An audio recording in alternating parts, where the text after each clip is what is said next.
इस देश का मुसलमान गद्दार है, बाबर की औलाद है, औरंगजेब का वंशज है। ये बात इस देश के कुछ दंगाइयों का तकिया कलाम बना हुआ है, जिसका जिन हर इलेक्शन से पहले बीजेपी शासित राज्यों में निकल जाता है और दंगाई प्रवृत्ति के लोग मुसलमानों के साथ गाली गलौज मारपीट करना शुरू कर देते हैं। और ये सारा जुल्म मुसलमान चुपचाप सहता है, पर जवाब नहीं देता।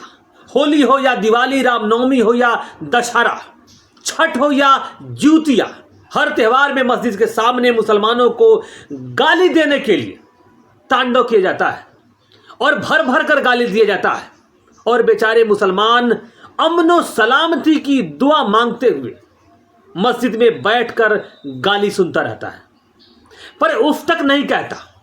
यह है नया भारत। जब मुगल दौर उरूज पर था, तब भी मुगल दरबार में राजा मान सिंह, जय सिंह, जसवंत सिंह, तानसेन, राजा तोडरमल, पंडित बीरबल जैसे लोग मुगलिया शान शौकत का मजा ले रहे थे और मुसलमान कट पिट रहा था, चाहे अहमदनगर का हो या गोलकोंडा का, बीजापुर का हो या बिहार का। लेकिन आज उन्हीं नवरत्नों के वंशजों के लिए मुगल आक्रांता हो गए और मुसलमान मुगलों का वंशज। लेकिन बीते रोज समाजवादी पार्टी के एक सांसद ने मुसलमानों को बाबर का औलाद कहने वालों को सच्चा इतिहास पढ़ा दिया। लेकिन इतिहास क्या बताया कि उनके तन बदन में आग लग गई और बिना सोचे समझे सांसद के घर पर जाकर इन फर्जी मवालियों ने आक्रमण कर दिया और तोड़ी क्या जानते हैं? कुर्सी।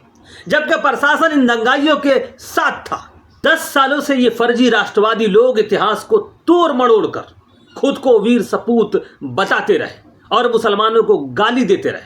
लेकिन मुसलमान चुपचाप गाली सुनता रहा। लेकिन जब सपा सांसद ने संसद में जब इतिहास पढ़ाना शुरू किया तो इन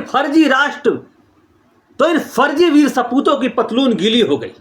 और हालत यह है कि आजकल ये बैठकर खानवा का युद्ध ढूंढ रहे हैं और ऐसे इतिहासकार का चुनाव कर रहे हैं, ढूंढ रहे हैं जो अपने किताबों में बताया हो कि खानवा के युद्ध में जब राणा सांगा ने बाबर पर आक्रमण किया तो बाबर मैदान छोड़कर भाग गया और बाबर को दौलत खां ने भारत बुलाया था।